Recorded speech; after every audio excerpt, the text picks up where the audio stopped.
நடிகர் விஷால் அவர்களுடைய நடிப்புல கடைசியாக வெளியான மார்க் ஆண்டனி, ரத்னம் படங்கள்ல நடிச்சிருந்தாரு.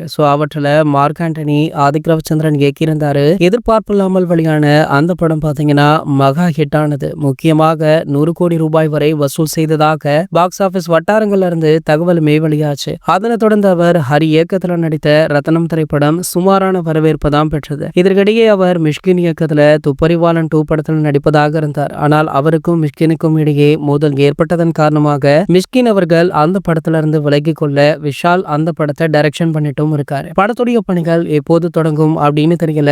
அதனை தவிர்த்து அவர் முத்தையா இயக்கத்துல ஒரு படத்துல நடிக்கிறப்பதாக சொல்லப்படுது. விஷால் அவர்களுக்கு 47 வயதாகுது. இருந்தாலுமே அவருக்கு திருமணம் நடக்காமல் இருந்திருக்கு. இடையில ஒரு பொண்ணுடன் நடந்த நிச்சயதார்த்தம் திருமணம் வரை செல்லல. இந்த சூழல்ல சமீபத்துல யோகிடா படத்துடைய விழாவில் கலந்து கொண்ட அவர் தானும் தன்ஷிகாவும் காதலிப்பதாகவும் 2 பேருமே ஆகஸ்ட் 29ஆம் தேதி திருமணம் செய்து கொள்ள உள்ளோம் அப்படின்னு அறிவிச்சாங்க. விஷால் அவர்கள் காதல் விவகாரம் பலரையுமே ஆச்சரியத்திற்கு உள்ளாக்கிச்சு.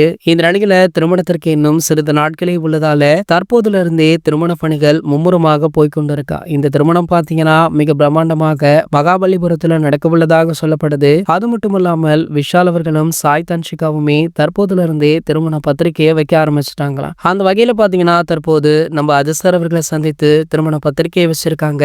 கண்டிப்பாக ஏகே அவர்கள் இந்த திருமணத்துல கலந்து கொள்வார் அப்படின்னு எதிர்பார்க்கப்படுது. இது போன்ற சினிமா செய்திகளை பற்றி நீங்க உடனே தெரிஞ்சுக்க நம்மளுடைய அஜித் 360 சேனலை மறக்காம சப்ஸ்கிரைப் பண்ணிக்கோங்க.